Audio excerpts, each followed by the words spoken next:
우리가 생각하는 오늘 말씀을 우리는 소위 부자와 나사로의 비유라 그렇게 말을 합니다.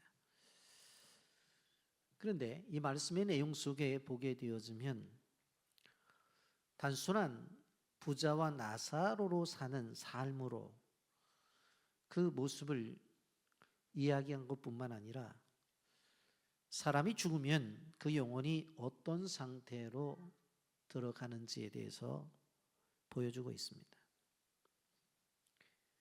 그러면서 죽으면 어떤 상태로 우리가 들어가는지, 그렇다고 한다면 죽기 전에 이 세상을 살아가면서 우리는 어떻게 살아가야 되는지, 그 부분에 대해서 오늘 성경은 자세하게 우리에게 가르쳐주고 있는 것을 봅니다. 먼저 우리는 본문을 통해서 부자와 나사로의 삶에 대해서 생각을 해보고자 합니다. 본문에 두 사람이 나타나는데 하나는 부자라고 하는 사람과 또 한 사람은 아주 가난한 나사로라고 하는 사람이 나타나 큰 대조를 보이고 있습니다. 19절부터 21절 말씀에 보면 한 부자가 있어 자색 옷과 고운 베옷을 입고 날마다 호화롭게 즐기더라. 그런데 나사로라 하는 이름하는 한 거지가 헌데 투성이로 그의 대문 앞에 버려진 채 그 부자의 상에서 떨어지는 것으로 배불리려 하매 심지어 개들이 와서 그 헌대를 핥더라. 그렇게 말씀합니다. 부자는 당시의 왕의 상징인 자주색으로 염색한 자색 옷을 겉옷으로 입고 있었습니다. 그리고 속옷으로는 고운 베옷을 입었습니다. 요즘식으로 말한다면 겉옷도 속옷도 다 명품으로 입었다는 그 이야기입니다. 그렇다고 한다면 이 사람이 타는 차는 분명코 좋은 차였을 것이고 넓고 큰 으리으리한 집에 살았을 것입니다. 그러면서 생활은 날마다 호화롭게 즐기더라. 날마다 파티를 벌였다는 것입니다. 이 부자가 파티를 벌였다고 한다면 수많은 사람들이 찾아왔을 것이에요. 그 사람들을 보게 되어지면 사회적 명망이 높은 사람들이 있었을 것이고 수많은 정치 지도자들도 그 집에 와서 그 잔치에 참여를 했었을 것입니다. 한번 움직이게 되면 유명인들이 모여 뉴스거리가 되었을 것은 분명합니다. 그리고 그 집에 오는 것들을 초청받은 것을 많은 사람들은 영광으로 생각을 했었을 것입니다. 그런데 중요한 것은 이렇게 살았지만 이것은 하나님이 원하는 삶의 방법이 아니라는 것입니다. 이 사람은 자기만 쓸 줄 알았어요. 여러분, 이스라엘 백성들에게 있어서 중요한 것은 그들이 부자가 되어지고 부를 가지는 것은 하나님의 축복이라고 하는 것을 분명히 그들은 알고 있었어요. 그러나 이것은 자신에게만 쓰라고 주어진 것이 아니라 사회적인 책무와 역할이 주어지는 것인 것을 그들은 알고 있었어요. 그런데 이 사람은 그렇지 않아요. 이 사람의 잘못이 무엇입니까? 이웃사랑 계명에 대한 순종이 없었다는 이야기입니다. 모든 것을 가지고 있는 사람이었지만 그는 이웃에 대한 사랑이 없었던 것을 보게 되었습니다. 삶에 있어서 돈은 넘쳐나고 명예도 가지고 있었지만 도움이 필요한 사람들에 대한 관심이 없었다는 거예요. 그래서 20절 말씀에 보면 그런데 나사로라 이름하는 한 거지가 헌데투성이로 그의 대문 앞에 버려진 채라고 그랬죠. 여러분, 그의 문 앞에 버려졌다고 하는 것을 보게 되어지면 지나가면서 못 본 게 아니라고 하는 거예요. 오히려 외면했다고 하는 거예요. 율법의 중요한 정신 두 가지가 무엇입니까? 첫째는 가난한 자를 없애하라. 둘째는 억울한 자를 얻게 하라고 그랬어요. 그래서 이스라엘 백성들이 농사를 지을 때는 다 추수를 하는 것이 아니라 얼마 정도 남겨두지요. 왜 그래요? 과부와 고아와 나그네가 걷어가도록. 근데 그들도 그것을 다 거두질 않아요. 왜? 들짐승이 먹게끔 나머지 또 남겨둬요. 이것이 이스라엘 백성들이 가지고 있는 사고였어요.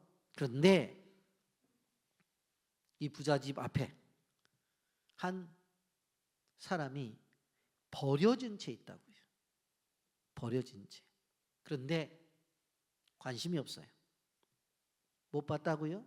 그건 아니에요. 못 본 채 한 거예요. 외면한 거예요. 그래서 21절에 보면 그 부자의 상에서 떨어지는 것으로 배불리려 하매 심지어 개들이 와서 그 헌대를 핥더라. 그렇게 말씀하고 있는 것을 보게 되었습니다. 피부병이 하도 심하니까 그곳에서 고름이 나와요. 그러니까 지나가던 개들이 와서 핥어요. 얼마나 참혹한 상태예요. 그런데 개들이 와서 그럴 때 너 왜 그러냐고, 저리 가라고, 그렇게 개들을 쫓을 만한 힘도 없어요. 그런 힘도 없어요. 그렇게 무기력한 상태에 있다고 하는 거예요. 그래서 성경은 그의 대문 앞에 버려진 채라고 표현을 합니다. 근데 그 앞에 있는데도 왜 안 도와줄까? 그 앞에 있는데도 왜 안 도와줄까? 한마디로 말하면 그게 다 내 것이기 때문에 그래요. 내 거니까, 내 거니까. 근데 이 사람은 부자의 상에서 떨어지는 부스러기를 기대하고 살았어요. 여기에서 부자의 상에서 떨어지는 것이라고 하는 말은 그냥 부자의 상에서 먹다 남은 것을 이렇게 얻어서 먹는 그런 차원이 아니에요. 어떻게 여기에 실질적으로 그의 대문 앞에 버려졌는데 대문 안에 어떻게 들어가요? 그런 상태가 아니에요. 그냥 들어가서 음식물이 남으면 그것을 얻어서 먹는 그런 것이 아니라 가장 솔직한 얘기를 한다면 음식 쓰레기를 뒤져서 먹는 상태라는 이야기예요. 제가 오래전에 캄보디아 단기 선교를 갔는데 저녁에 한식당에서 식사를 하고 나오는데 어린아이들이 많이 있어요. 그래서 주인에게 물어봤어요.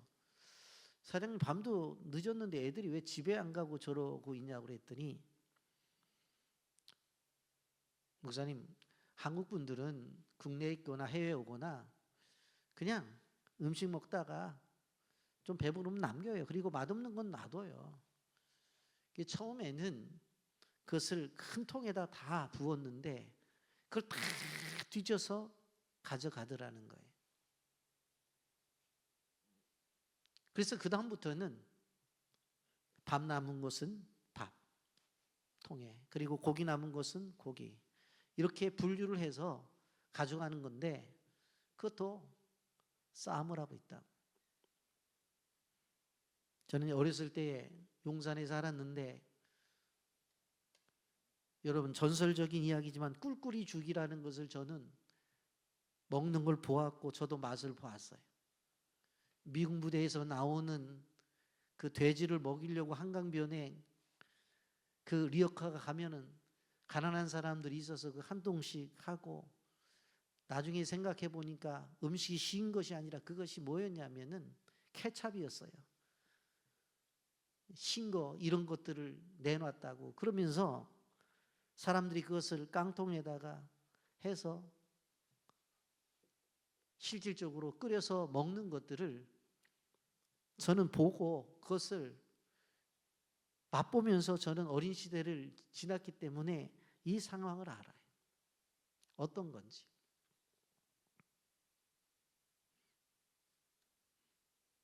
부자 입장에서 보면 나를 왜 귀찮게 해? 다른 집 앞에 가서 있으면 안 돼? 그렇게 생각할 수가 있잖아요. 그런데 우리가 역으로 생각해 보면 어떻게 생각할 수가 있어요? 여러분, 이렇게 좋은 기회가 어디 있습니까? 이렇게 좋은 기회가 어디 있어요? 자기는 너무나 먹을 것도 많고 입을 것도 많고 마실 것도 많잖아요. 그러면 자기가 먹을 것들을 조금 줄 수도 있잖아요. 자기가 마시는 것들을 조금 줄 수도 있잖아요. 자기가 입을 것도 줄 수 있잖아요. 더 나가서 용돈도 줄 수 있잖아요. 얼마나 베풀 수 있는 기회가 왔느냐는 거예요. 근데 그 베풀 수 있는 기회를 기회로 안 보는 거예요. 여러분, 우리는 우리의 삶 속에서 우리 자신들의 주변의 삶을 잘 살펴볼 필요성이 있어요. 여러분, 우리나라 역사 속에서 경주 최부잣집이라는 집을 여러분들이 알 것입니다. 그 집의 가문이 뭔 줄 아세요? 재물은 똥얼음과 같아서 한 곳에 모여 놓으면 악취가 나서 견딜 수 없지만 골고루 뿌리면 거름이 됩니다.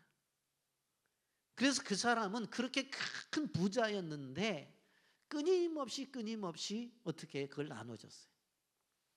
한번 이 지역에 가보면 이 집이 지금 이 최부잣집이 살던 집이 식당이 돼서 지금 식당을 하고 있는데, 예전에 권사님들 수련회 갈 때 이곳에 가서 다 제가 식사 대접을 했어요. 여러분들이 최부잣집 만화님이라고, 그러니까 싫어하는 사람은 하나도 없더라고. 다 좋아하더라고. 여러분, 먹을 거 줄 수도 있잖아요. 마실 거 줄 수도 있잖아요. 입을 거 줄 수도 있잖아요. 용돈도 줄 수 있잖아요. 근데 성경에는 그런 얘기가 없어요. 그렇다고 해서 반면에 쫓아버렸다는 얘기도 없어요. 쫓아버렸다는 얘기도 없어요. 왜? 자신의 명예에 혹시 손상갈까 봐. 신문에 나면 어떻게 그 앞에 거지가 있는데 쫓아보냈다고 그러면 명예가 실추가 되잖아요. 그게 안 해요. 근데 오늘 성경에서 말씀하는 모세와 선지자들이라고 하는 29절은 율법서 예언서에 나오는 하나님의 말씀의 핵심을 이야기하고 있는데, 그것이 무엇입니까? 바로 하나님을 사랑하고 이웃을 사랑하라고 하는 거예요. 이것이 성경 전체의 흐름이잖아요, 여러분. 그래서 성경도 보면 1계명부터 4계명까지는 하나님 사랑, 5계명부터 10계명까지는 이웃 사랑이잖아요. 근데 이 사람은 자신이 이렇게 행해놓고 큰 죄를 지었다고 생각하는가? 안 하죠? 하진 않죠. 여러분, 초신자들이 교회 와서 교회생활을 한번 해볼까? 그런데 대표하는 장로님 집사님이 우리가 죄인입니다 그러고, 순간적으로 저 사람이 무슨 죄를 지었길래 죄인이라고 그러지? 다른 성도들 와서 기도할 때 하나님 죄를 지었습니다. 무슨 큰 죄를 지었어. 내가 이 속에 들어가면 나도 똑같은 죄인으로 인정받는 게 아닌가? 그런 생각을 하는 분들이 계시대요. 여러분, 우리가 생각하는 죄인이라고 하는 것은 실질적으로 사회적으로 이야기하는 범죄를 이야기하는 것이 아니잖아요. 살인, 강도, 사기, 성범죄 같은 그러한 범죄를 이야기하는 것이 아니잖아요. 여러분 한번 생각해 보세요. 여러분들 주변에 있는 누구가 가장 죽이도록 미워.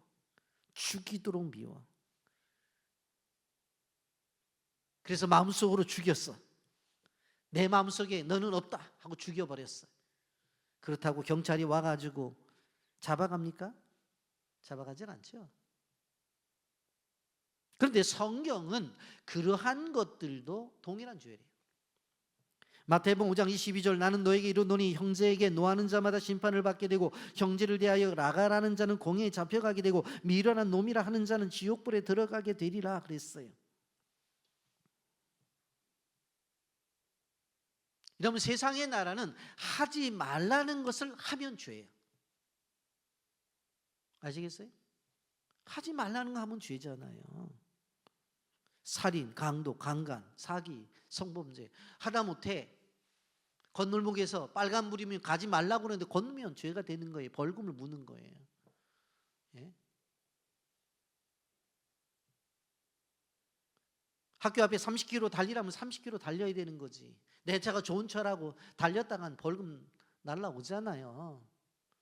하지 말라는 걸 하면 죄라고. 그런데 성경은 하라는 것을 하지 않는 것도 죄예요. 이게 성경이에요. 그리스도인의 사고와 가치를 갖고 살아가는 사람들은 뭐냐면 하지 말라고 하는 것을 하는 것이 죄라는 건 이미 인정을 하고, 더 나아가서 우리가 알아야 될 것은 하라는 것을 하지 않는 것도 죄라고요. 이웃을 사랑하라고 그랬잖아요. 이웃을 사랑하라고 그랬잖아요. 사랑 안 하잖아요. 굶주린 자가 있을 때 그들에게 먹을 걸 주라고 그랬잖아요. 안 주잖아요. 헐벗은 사람에게 입을 옷을 주라고 그랬잖아요. 안 주잖아요. 이게 죄라고요. 이게 죄야. 우리 그리스도인들은 세상 속에서 알아야 될 것이 뭔가 하면, 하지 말라고 하는 사회적으로 이 기준을 삼은 것은 당연히 안 해야 되는데, 끊임없이 우리가 생각해 봐야 되는 것은 무엇입니까? 하라는 것을 안 하는 것에 대한 생각들을 해보라는 거예요. 여러분, 부자와 나사로는 이 세상에 살아가면서 엄청난 경제적으로, 재산상으로 보면 격차가 나죠. 그런데 결말을 보면 똑같아요. 그 둘에게 다 죽음이 찾아왔습니다. 물론 나사로는 실질적으로 남의 집 문 앞에서 음식 쓰레기를 뒤지며 먹으며 살았던 비참한 삶을 살았어요. 근데 부자는 어떻게 살았어요? 좋다고 하는 것을 다 먹고, 그리고 좋다고 하는 것은 다 여행을 다니면서 세상에서 좋다는 것은 다 누렸어요. 그런데 실질적으로 둘 다 죽음이 찾아온 거예요. 여러분이 거지 나사로가 죽었다고 했었을 때에 누가 하나 돌봤겠어요? 누가 그 모습이 보기 싫으니까 어떻게 했어요? 거적대기 갖다 덮어놨다가 어디 공동묘지에 던질 수도 있어요. 그런데 이 부자의 죽음은 어땠을까요? 형제와 친척들이 모였겠죠. 주변에 많은 사람들이 와서 화환을 또 보냈겠죠. 이게 조화 앞에서 어떻게 되어집니까? 곡하는 사람들과 수많은 사람들이 와서 슬퍼하는 그러한 모습 속에서 초호화의 장례식을 치렀을 거예요. 그 조화는 실질적으로 엄청난 비용을 들어서 아주 꽃으로 전체를 장식을 했을 거예요. 그런데 오늘 우리는 죽음 이후에 어떤 일이 벌어졌느냐라고 하는 것을 봐야 된다고 하는 거예요. 모든 사람이 죽는 것은 확실한데, 그런데 그 죽음 이후에 어떻게 되느냐? 세상 사람들은 죽음을 세 가지 종류로 우리가 분류할 수가 있습니다. 첫째는 불교나 힌두교에서 말하는 것처럼 죽으면 새로운 생명체로 태어난다고 하는 것입니다. 소위 윤회설입니다. 지금은 강아지로 태어나서 사는데 주인의 말을 잘 듣고 주인을 기쁘게 해. 그러면 그 다음에 어떻게 되어져요? 사람으로 태어나고, 지금은 사람인데 강아지한테 발로 차고 그러면 나중에 그 집안의 개로 태어난다. 윤회한다는, 윤회. 둘째로 죽으면 그냥 다 끝난다는 물실론적 입장도 있습니다. 죽으면 다 끝난대. 다 끝난대. 근데 셋째로 보면 성경이 알려주는 것처럼 죽음 후에 천국과 지옥으로 나누어진다는 것이에요. 여러분, 죽는다고 해서 존재가 연기처럼 사라지는 것이 아닙니다. 주상 귀신이 되어서 제사밥을 얻어먹으려고 여기저기 돌아다닐 필요도 없어요. 성경 분명히 말해요. 22절과 23절에 보면 이에 그 거지가 죽어 천사들에게 받들려 아브라함의 품에 들어가고 부자도 죽어 장사되매 그가 음부에서 고통 중에 눈을 들어 멀리 아브라함과 그의 품에 있는 나사로를 보고 그랬어요. 여러분, 하나는 지옥에가 있고 하나는 천국에가 있어요. 그런데 지옥에 있는 음부에 있는 고통 중에 있는 이 부자가 아브라함의 품에 있는 나사로를 보고 그랬어요. 보고. 이 세상에 살아갈 때는 보이질 않았다니까. 문 밖에 있는데도 보이질 않았어. 늘 그 문 앞을 지나다니면서도 보이질 않았다니까는요. 보이질 않았다고. 그런데 이제 보여요. 이제 음부라고 하는 지옥에 앉아서 천국 아브라함 품에 있는 나사로가 보이는 거예요. 운명이 죽음 뒤에 완전히 바뀌어졌어요. 오늘 설교의 제목처럼 뒤바뀐 운명이 되었어요. 그럼 그 본질이 도대체 뭐냐라고 하는 것을 우리는 생각해 봐야 되는 거예요. 보니까 죽음이라고 하는 것은 새로운 시작이라고 하는 것을 우리는 알 수가 있죠. 우리가 천국을 이야기하게 되어질 때에 우리가 죽은 후에 가는 장소로도 말을 하지만 천국을 생각할 때는 항상 통치의 개념으로 생각해야 돼요. 장소의 개념으로 생각하는 것이 아니라 통치의 개념으로 생각해야 돼요. 내 마음을 하나님이 통치하시면 내 마음이 하나님의 나라고, 우리의 가정을 하나님이 통치하시면 우리 가정이 하나님의 나라고, 우리 교회를 하나님이 통치하시면 우리 교회가 하나님의 나라라고요. 근데 아무리 교회라 할지라도 그곳에서 쌈박질이나 하고 그러면 그게 어떻게 하나님의 나라예요? 그렇잖아요. 여러분, 그렇기 때문에 우리가 천국을 이야기하게 될 때에 통치적 개념으로 이야기를 하고 죽음이 끝이 아니라 새로운 시작이라고 하는 것을 우리는 알아야 돼. 죽으면 어디로 가냐고? 오늘 성경 분명히 22절에 아브라함 품이라고 말을 하고 있고, 부자가 한 곳은 23절에 음부라고 말을 해요. 아브라함 품은 실질적으로 유대인들에게 있어서 최고의 장소로서 그들은 이야기를 해요. 그러니까 천국을 말하는 거죠. 음부는 악인이 가는 곳이에요. 근데 중요한 것은 왜 거지는 이 나사로는 천국에 갔고 이 부자는 지옥에 갔느냐라고 하는 것입니다. 도대체 이 운명의 본질이 도대체 무엇이었느냐라고 하는 것입니다. 여러분, 나사로라는 이름은 하나님이 도우신다, 하나님은 나의 도우심이라고 하는 뜻을 가지고 있습니다. 여기서 우리 나사로는 불쌍하지만 신앙이 있었다고 하는 것을 짐작할 수가 있습니다. 그래서 그는 하나님 나라에 간 거예요. 반면에 부자는 왜 음부로 갔느냐라고 하는 것이에요. 우리가 부자의 죄를 생각해 보게 될 때에 아브라함과의 대화를 통해서 우리는 알 수가 있습니다. 이들은 결국 이 부자의 죄가 무엇인가 하면 부자라고 해서 지옥 간 것이 아니에요.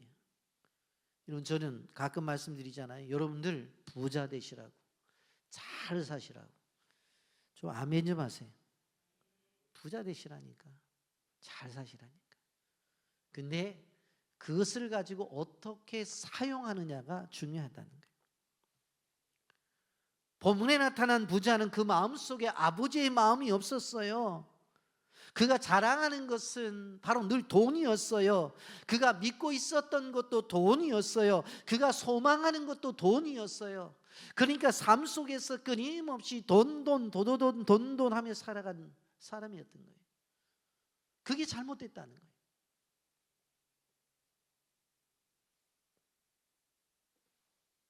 자기 호의호식에만 탕진했기 때문에. 여러분, 이철환 씨의 못난 만두 이야기라는 책이 있습니다. 두꺼운 책도 같고 얇은 책이고 글씨도 큼직큼직해서 읽어보면 10분이면 읽을 수 있는 그런 책입니다. 그 내용이 어떤 거냐면 어느 동네에 한 아이가 있었는데 아빠가 먼저 돌아가시고 엄마랑 살고 있는데 엄마가 병이 들었어요. 그런데 그 집에, 그 동네에 만두 가게가 하나 있었다고요. 이 만두 가게 아저씨가 만두를 빚으면서 항상 옆구리를 어떻게 해요? 틈을 내갖고 만두가 터진 만두를 만드는 거예요. 그런데 그 부인도 몰랐어요, 그거를. 아니, 당신이 만두의 선수인데 어떻게 이렇게 만두를 만들면서 이 꼬집어 가지고 이렇게 터진 만두를 만드냐, 이 못난 만두를 만드냐. 근데 매일매일 근데 그 꼬마가 지나갈 때 불러요 들어오라고. 그리고는 뭐라고 얘기를 해요? 야, 아저씨가 오늘 만두를 만드는데 오늘은 그 10개나 이렇게 만두가 옆구리가 터졌다고 그렇게 이야기를 하고, 만두는 따뜻해 맛있어. 그리고 그것을 데워서 그 아이에게 주면서 엄마하고 가서 먹으라고 이야기를 해요. 그러면서 이렇게 얘기를 해요. 야, 오늘은 터진 만두가 10개밖에 안 남았어. 잠깐만 기다려라. 아무리 조심해서 만두를 만들어도 왠지 터져. 내가 기술이 좋아도 어쩔 수 없구나. 팔 수도 없는 놈들인데 너나 갖다 먹어라. 그러면서 따끈하게 데워서 도시락에 주었다는 거예요. 여러분, 옆구리가 터진 만두는 못난이 만두가 아니었어요. 그 책에서 이야기하는 것이 무엇입니까? 못난이 만두는 사랑이었다는 거예요. 사랑이었다.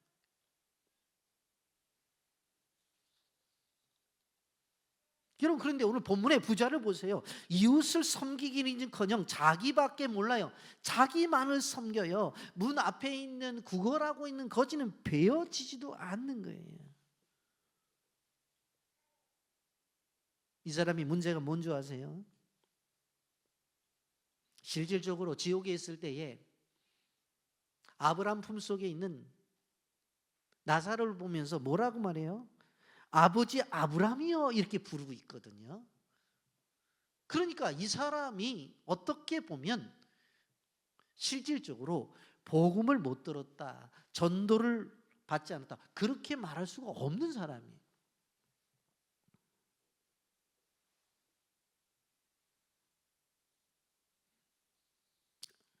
여러분, 우리는 꼭 기억해야 되는 것입니다. 우리에게 주신, 하나님이 주신 것들을 어떻게 사용하고 어떻게 베풀고 어떻게 나누냐가 하나님 나라의 주인공으로서 살아가는 이 세상의 삶의 모습이 되어져야 된다는 거예요. 어떻게 살아가냐.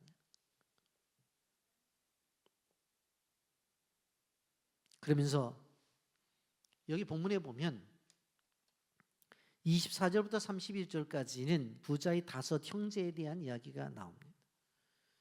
지옥 가운데서 고통스럽잖아요. 그래서 24절에 이렇게 말씀합니다. 불러 이르되 아버지 아브라함이여, 나를 긍휼히 여기사 나사로를 보내어 그 손가락 끝에 물을 찍어 내 혀를 서늘하게 하소서. 내가 이 불꽃 가운데 괴로워하나이다. 나사로가 와서 내가 너무 힘드니까 손끝에 물을 찍어서 내 혀를 서늘하게 해달라고 말을 해요.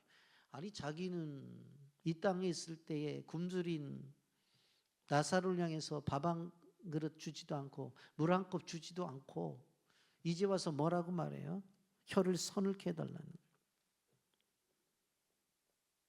그랬더니 이렇게 아브라함이 말씀합니다. 25절에 아브라함이 이르되 예, 너는 살았을 때에 좋은 것을 받았고 나사로는 고난을 받았으니 이것을 기억하라.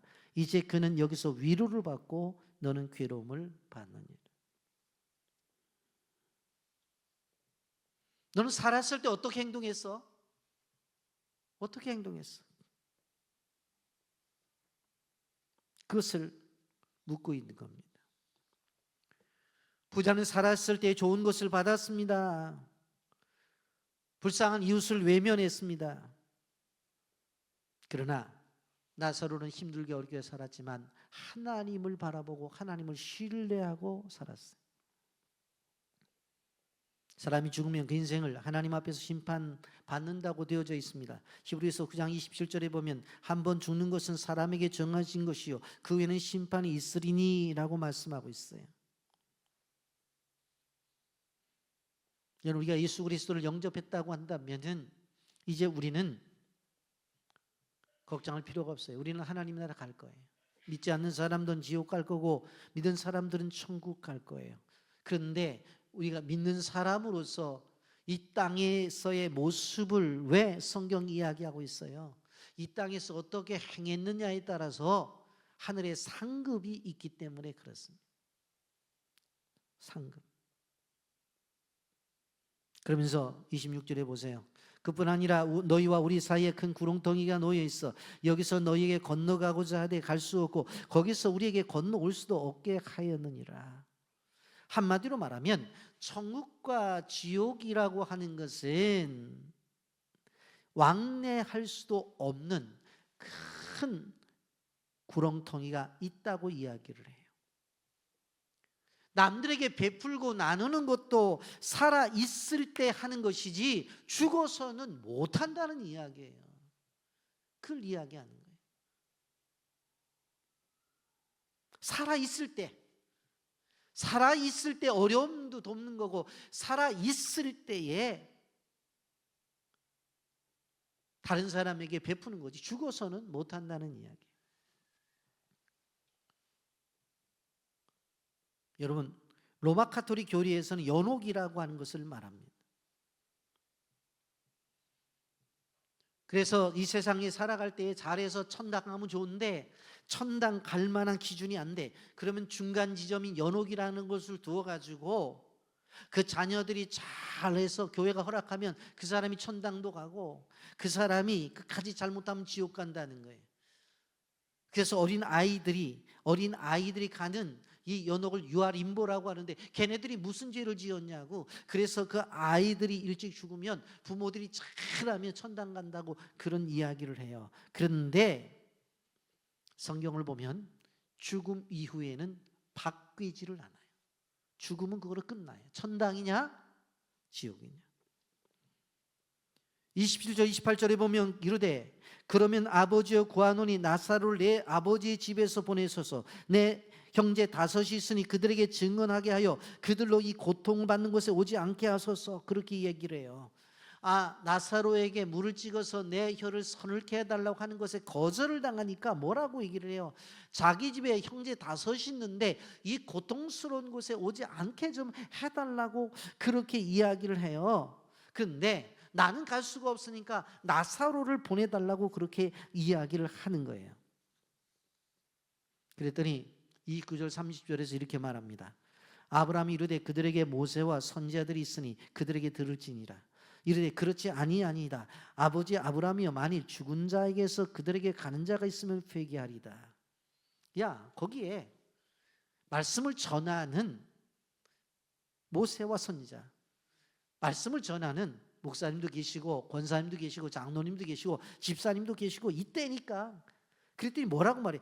아니, 있는 사람이 전해서는 안 들어요. 죽은 사람이 살아가야, 그래야 들어요. 그랬더니 아브라함이 이렇게 대답을 합니다. 31절에 이르되 모세와 선지자들에게 듣지 아니하면 비록 죽은 자 가운데서 살아나는 자가 있을지라도 고난을 받지 아니하리라 하였다 하시느니라. 야, 있는 복음 전도자들이 복음을 전할 때도 안 들어. 그러면 죽었다가 살아난 사람이 가서 얘기해도 안 들어. 그렇게 답을 주는 거예요. 여러분, 요한복음에 보면 예수님을 사랑하는 자 중에 나사로라는 사람이 있었잖아요. 그 죽었잖아요. 장사 지냈잖아요. 마르다와 마리아가 그것 때문에 가슴 아파하고 예수님이 여기 계셨더라면 우리 오라비가 죽지 아니했을 텐데 그렇게 말하잖아요. 그래서 뭐라고 말해요? 그럼 나사로에게 가자. 지금 죽어 장사 지냈는데 가자니까. 그래서 그 무덤 앞에 가서 나사로야 나오너라 했더니 그냥 걸어 나오잖아요. 그렇잖아요. 그랬더니 많은 사람들이 그것을 보고 깜짝 놀라고 예수를 믿었다고 그랬어요. 그런데 완악한 대제사장들과 바리새인들은 그것을 보고도 안 믿어요. 그리고 오히려 살아난 이 나사로를 죽이려고 그래요. 왜 죽이려고 그럴까요? 여러분, 지금 만약에 죽은 나사로가 살아났다고 한다면, 그 소문이 나면 어떻게 되어져요? 복음이 확장될 것 아니겠습니까? 그래, 바로 죽여야지. 그래 놓고 누가 아니 죽은 나사로가 살아났다면서, 아니 그거 들려오는 얘기였어, 찾아봐라 있나 없나, 그렇게 하고 싶었겠죠. 여러분, 우리가 기억해야 될 것은 말씀을 들음으로 믿음으로 구원을 받는 것이지 기적을 봐서 구원을 받는 게 아니에요. 물론 우리의 신앙생활 속에서 체험이 필요해요. 그런데 체험만이 신앙의 전부가 되어져서는 안 된다고 하는 것을 우리는 기억해야 돼요. 오늘 말씀을 정리합니다. 성경 분명히 하나님을 사랑하고 이웃을 사랑하라고 했어요.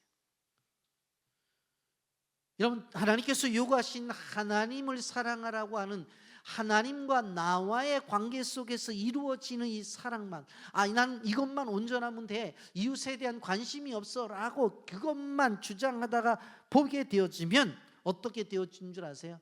그 사람은 십자가 사랑이 아니라 막대기 사랑이에요. 막대기 사랑. 그렇잖아요. 하나님과 나와의 관계만 온전해져, 그 막대기지. 십자가가 되려면 어떻게 돼요? 양쪽 사람들과의 관계가 온전해져야 십자가가 되잖아요. 막대기 신앙이 아니라 우리는 십자가 신앙을 갖고 살아가야 된다고 하는 것을 우리는 기억해야 돼요. 오늘 본문을 보면서 우리가 살아가는 세상 속에서 어떤 모습으로 살아가느냐가 중요하다고 하는 것을 우리는 말씀을 통해서 보았습니다. 물론 천국은 믿는 자의 약속된 영원한 안식처라는 것을 우리는 기억할 수가 있습니다. 예수 그리스도의 십자가의 보혈을 믿는 사람만이 들어갈 수 있어요.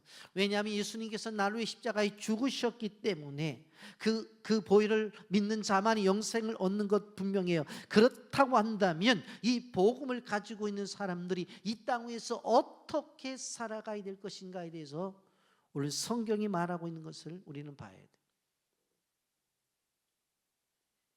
나에게 주신 것들이 이웃들에게 베풀어져야 돼요. 나에게 주어진 것들이 열방 땅에, 선교지에 베풀어져야 돼요. 그래서 끊임없이 우리는 선교적 사고를 가지고 나에게 주어진 것들이 지식이든 그것이 권력이든 명예이든 물질이든 그것들이 나를 통해서 흘러 가야 그것이 복인 것이지, 내 안에 갇혀 있으면 절대적으로 그건 죄송합니다, 복 아닙니다. 그건 복 아니에요. 우리에게 주어진 것들을 어떻게 내가 그리스도인으로서 살아가면서 삶을 나타내고 있는지, 오늘 말씀을 통해서 깊이 묵상하면서 여러분을 통해서 이 땅에서 열방까지 섬김과 나눔이 있는 삶을 살기를 예수님의 이름으로 축복합니다. 아멘.